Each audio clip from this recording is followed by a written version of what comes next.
Olá, esta é uma telelição sobre evolução, fósseis e modelagem de fósseis. Provavelmente teremos mais de um vídeo, visto que cada um deles eu coloco sempre no máximo 15 a 20 minutos, devido às capacidades dos nossos aparelhos aqui nessa precariedade do meu estúdio. Meu laboratório doméstico já era uma adaptação, então agora temos um estúdio, mas sobrevive quem se adapta. Pois bem, o que são fósseis e qual é a importância dos fósseis para a nossa compreensão da natureza? Fósseis são vestígios de seres vivos que nos contam uma história. Cada fóssil tem uma relevância e vai nos levar a compor os cenários, a compor a biodiversidade que existiu há mais de 10 mil anos. Porque para ser fóssil, o critério é que precisa ter no mínimo mais de 10 mil anos de idade, né, de tempo. Em geral, os seres vivos que morrem se decompõem. Né? A maioria dos seres vivos, sobretudo nós humanos que vivemos sempre perto de regiões úmidas, nós nos decompusemos. Então, é mais comum encontrarmos bons fósseis de dinossauros do que bons fósseis de homens, seres humanos pré-sapientais, de seres humanos primitivos, né, do período paleolítico, porque sempre viviam em regiões próximas a corpos d'água e porque tinham o hábito de enterrar já os seus mortos. E esse hábito de enterrar leva à decomposição, excetuando, obviamente, aqueles povos que tinham a cultura da mumificação, que muitos deles chegaram a níveis de sofisticação tão fantástico da mumificação que hoje nós temos acesso a múmias preservadíssimas, em estado de conservação perfeito. Parece que morreu há menos de 5 anos. Em alguns casos é possível fazer estudos bastante interessantes, até com reconstituição, com sequenciamento de DNA, devido ao grau de preservação. Os egípcios que aprimoraram isso ao máximo devido à sua preocupação cosmogônica de que precisariam, mais uma vez, utilizar os seus corpos. Então, desenvolveram uma tecnologia fantástica de mumificação. Mas, no caso dos fósseis, né, em que circunstâncias eles se formam? 90% dos seres vivos que já se extinguiram, nós não conhecemos. Aliás, 90% de todos os seres vivos que já existiram na Terra, que existem na Terra, já foram extintos. O que nós temos hoje é menos do que isso. Nós temos hoje menos diversidade do que já existiu de diversidade, porque as espécies surgem e sucumbem conforme as mudanças do ambiente e as suas capacidades de se adaptar. Então, por exemplo, esta é uma réplica de um crânio de um Velociraptor. Não é uma réplica perfeita, é razoavelmente fidedigna e se trata de um fóssil de crânio de um dinossauro que o seu original provavelmente tenha se formado por permineralização, que é um tipo de fossilização. O animal morre, em geral em locais anóxicos, em locais onde não existirão bactérias para fazer a decomposição, e minerais vão penetrando nos interstícios dos ossos, porque o osso é poroso, ele é como uma esponja, e essa esponja vai absorvendo minerais, estes minerais vão preenchendo, tanto é que os fósseis de ossos, em geral, são fósseis muito pesados. Aqueles que se encontram na praia do Hermenegildo, entre Rio Grande e Chuí, são fósseis escuros, né? São ossos, parecem pedras, viraram rochas, ossos escuros, amarronzados, muitos pretos, e bastante pesados. São ossos de animais, de mamíferos do Pleistoceno, dos megatérios, da megafauna do Pleistoceno. São fósseis de 200 mil anos. Então, fósseis recentes se comparados a este aqui, por exemplo. Este é um fóssil de trilobita. Os trilobitas foram extintos há 200 milhões de anos. Reinaram nos nossos oceanos entre o período Cambriano até o período Permiano, então Cambriano, Ordoviciano, Siluriano, Devoniano, Carbonífero e Permiano. Todos estes períodos da Era Paleozoica, os trilobitas viveram durante centenas de milhões de anos, de ampla distribuição. É possível encontrar fósseis de trilobitas em todos os registros do mundo. E eles tinham uma carapaça, então isso facilitava a fossilização. Para haver fossilização, é necessário que haja algum tecido que permita se fossilizar. É muito raro que um ser vivo de corpo mole, totalmente mole, fossilize. Então, um fóssil de uma água viva, um fóssil de um polvo, ele é extremamente raro, difícil de encontrar. Existem os fósseis de Ediacara, os fósseis do folhelho de Burgess têm alguns registros de animais de corpo totalmente mole, muito bem preservados.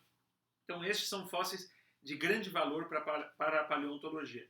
Claro que nem só de fósseis vive a paleontologia e nem só de fósseis vive o estudo de evolução. Hoje nós podemos evoluir, aliás, nós podemos estudar a evolução por meio de árvores filogenéticas, de análise de DNA entre seres que existem hoje, fazendo comparações desses cladogramas, dessas árvores filogenéticas, para, através de comparações, estabelecer correlações e analisar a evolução. E não só os seres vivos que já se extinguiram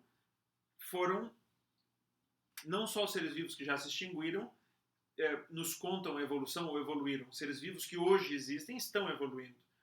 Nós sabemos, por exemplo, que os vírus evoluem, por isso todos os anos existem vacinas novas para o influenza.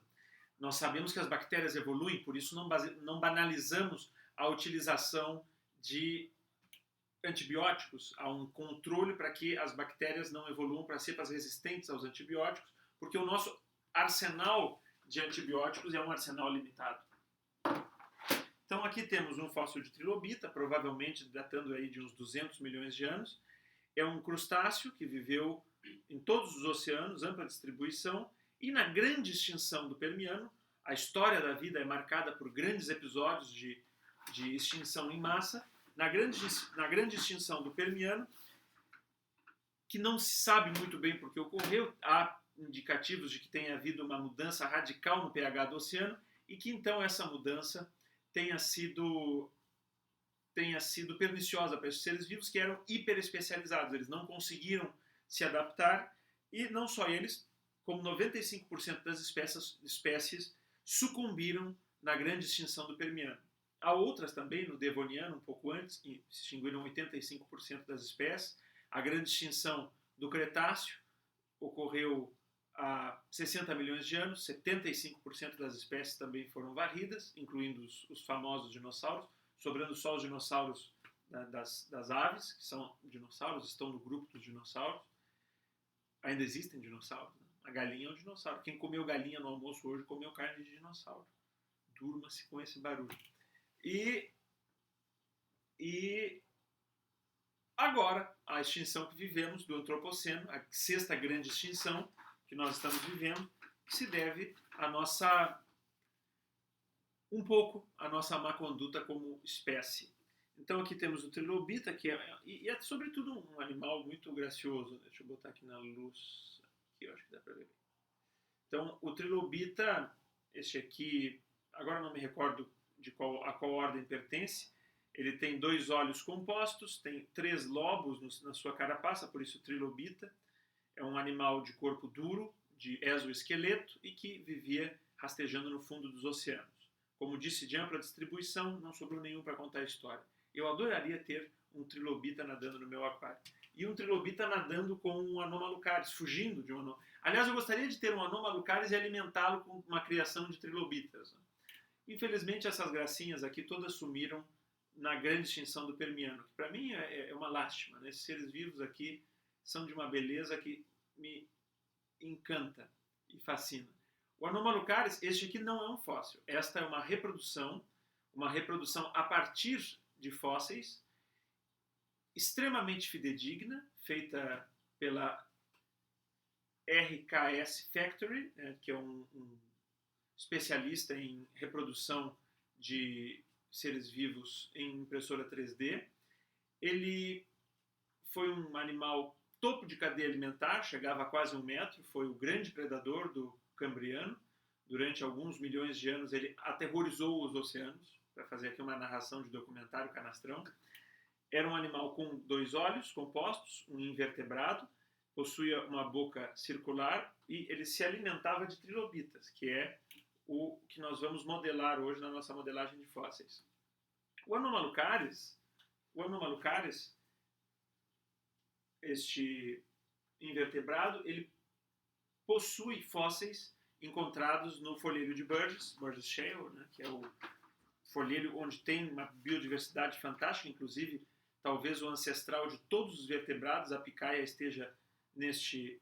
Aliás, talvez, não, a picaia, que talvez é o ancestral comum de todos os vertebrados, ou que tem uma relação com o ancestral comum de todos os vertebrados, está, de facto, neste registro fóssil descoberto pelo Walcott, do Little Walcott, que foi o paleontólogo que encontrou estes fósseis na Colômbia Britânica, nos quais encontra-se uma comunidade extraordinária. Havia ali uma grande biodiversidade concentrada num pequeno espaço que foi soterrada. Como se forma um fóssil?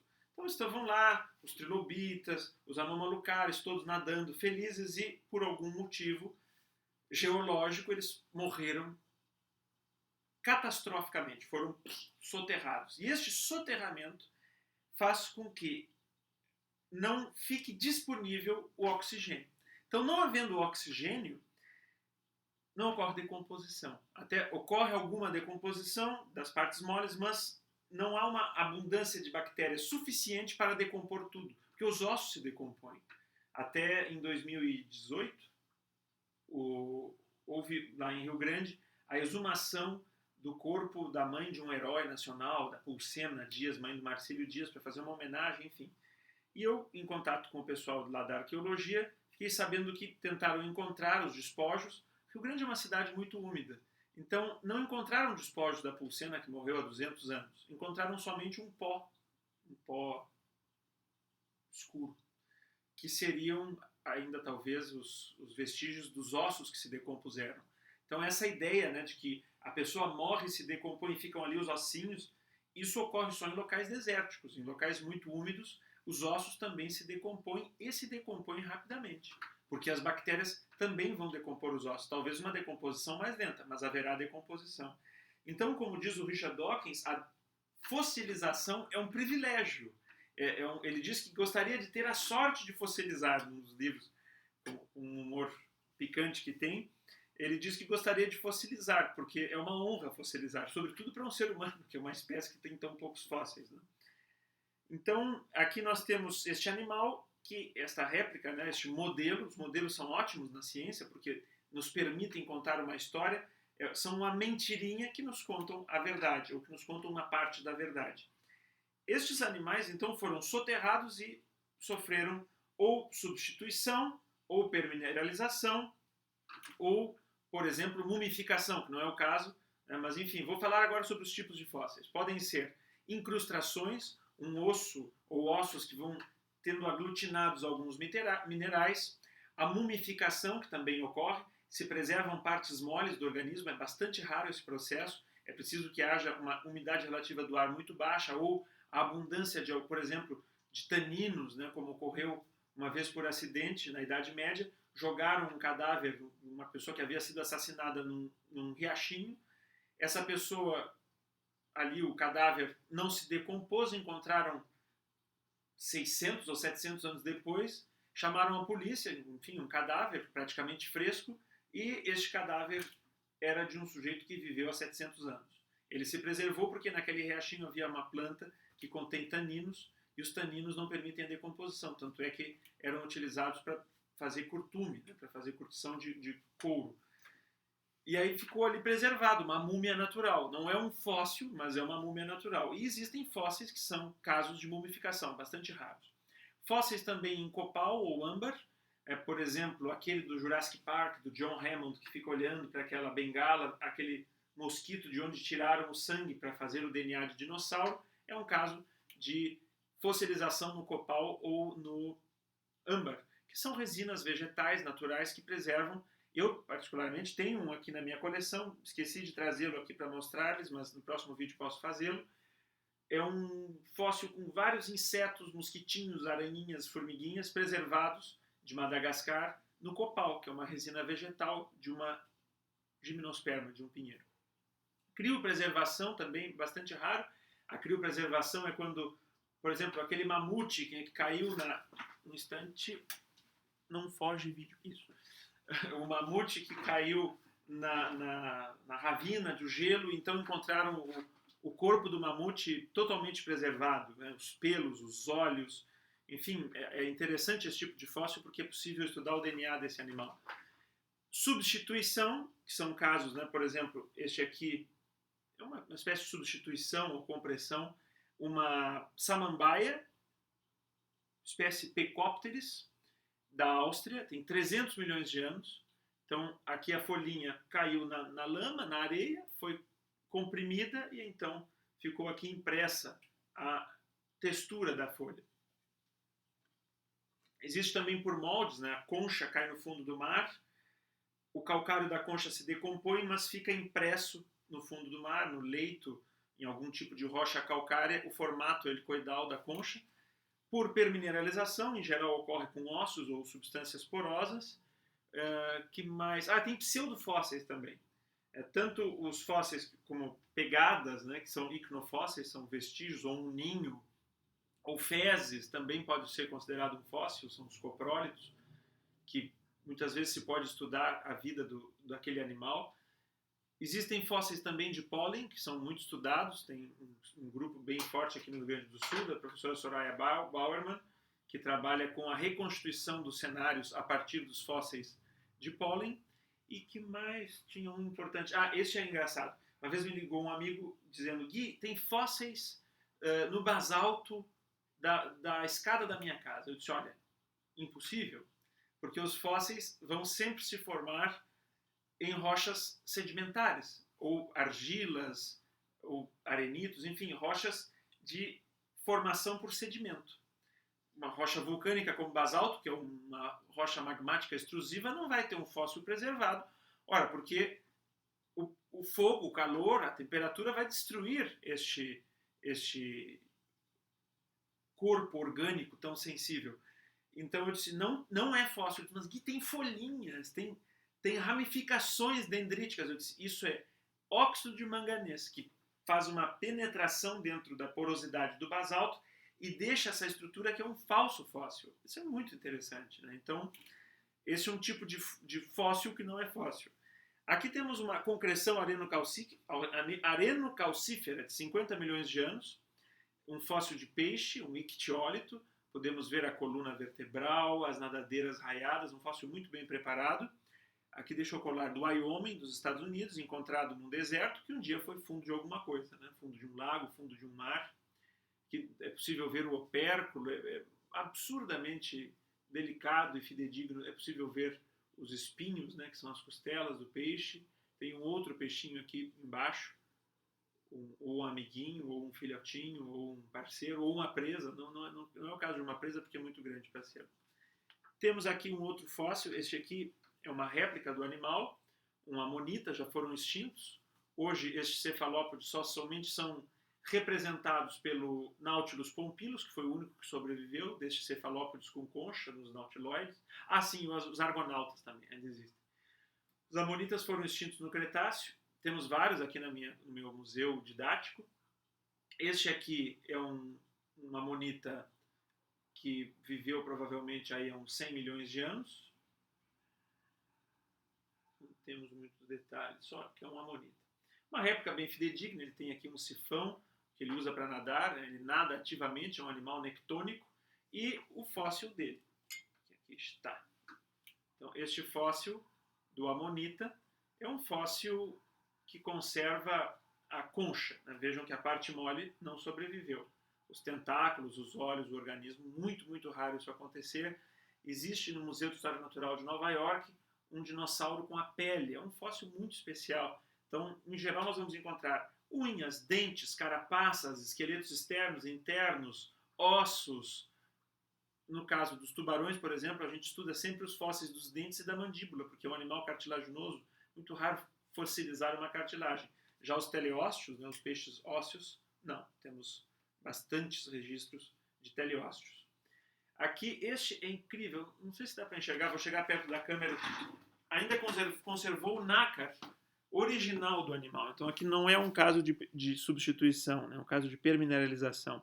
Ainda tem o brilho nacarado deste molusco tão interessante. Então temos aqui vários tipos de fósseis. Tem este amonita aqui.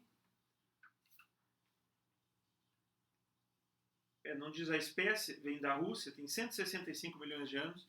É um fóssil de amonita, bem pequenininho, que ocorreu aqui um processo um pouco mais raro.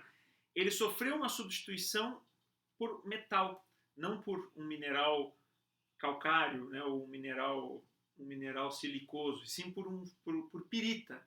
Então ele é uma concha de uma amonita conservada em pirita. É um pouco mais raro, é bem interessante e bonito. Vou aproximar um pouco também.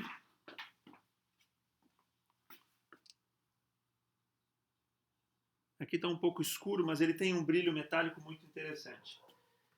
Existem também fósseis vivos. Aí aqui temos a curiosa história, olha eu sem cabeça aqui, a curiosa história do selacanto, Latimeria. O selacanto, existem fósseis bastante bem conservados do selacanto em vários museus do mundo. É um peixe de que se tem conhecimento e que se cria ter sido extinto há 80 milhões de anos.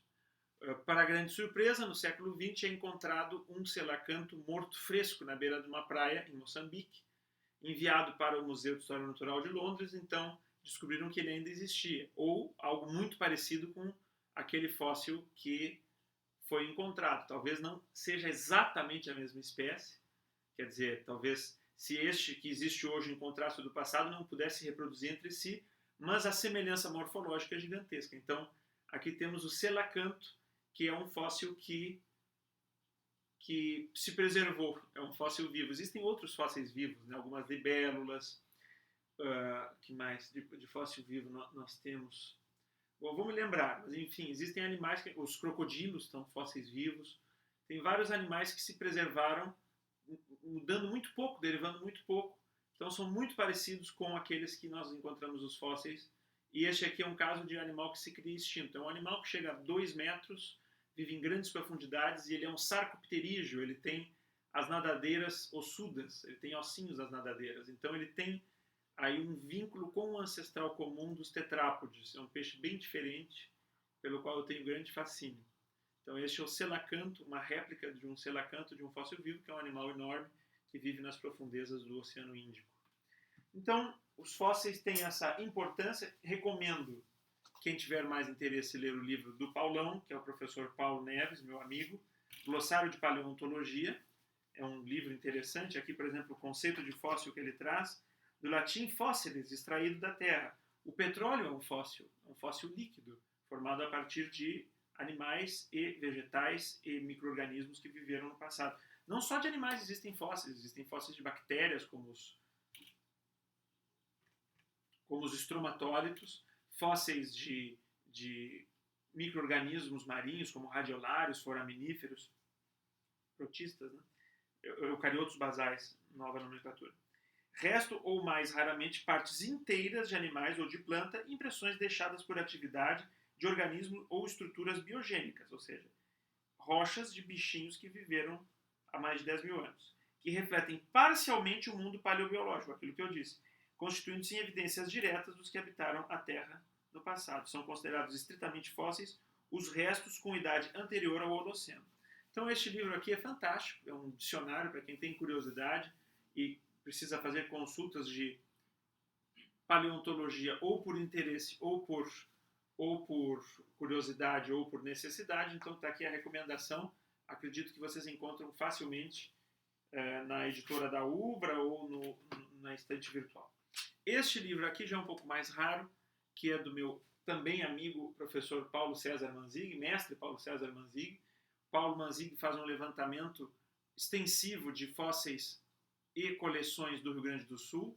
É um livro amplamente ilustrado, com fotos, porque o Paulo é um fotógrafo de mão cheia, fotógrafo talentosíssimo. Então ele aqui traz os fósseis da coleção do Museu Padre Daniel Carninho, o Museu Guido Borgomaneiro, lá de Mata, fósseis muito raros que existem lá nessa região, altamente fossilífera, e uma explicação bastante ampla sobre os fósseis do nosso país, que tem no Rio Grande do Sul talvez os mais raros, especiais e antigos fósseis de dinossauros do mundo.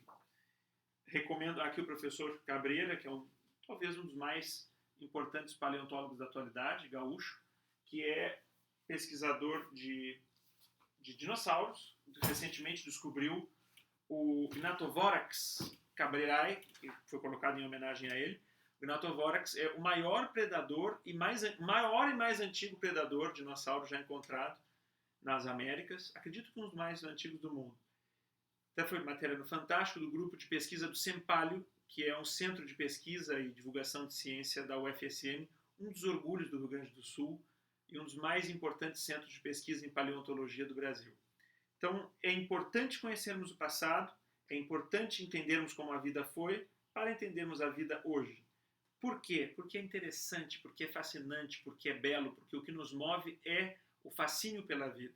E também porque tem interesse comercial, porque tem interesse biotecnológico, porque tem interesse médico, enfim, mas, sobretudo, porque é importante saber. Nós temos que nos mover em direção a este conhecimento. E este afeto ao conhecimento, como dizia Giordano Bruno, é um dos altos da vida. Então, em breve, no próximo vídeo, vou começar a fazer o modelo de fóssil para que todos possam ter o seu fóssilzinho bonitinho em casa e compreender um pouco melhor como evoluíram os seres vivos, esta grande família e rara da singularidade da vida, que é o triunfo temporário do caos, aliás, que é o triunfo temporário da ordem sobre o caos, da ordem sobre a entropia do universo, no nosso planeta, que é, até onde se tem notícia, o único que ainda possui vida. Então, está sempre em permanente risco, né? Porque a vida é um fenômeno muito precário. Então, em breve, o vídeo da modelagem do fóssil, para vocês verem como é fácil e divertido e que qualquer um pode fazer em casa de várias coisas. Tá bom? Muito obrigado e até a próxima telelição.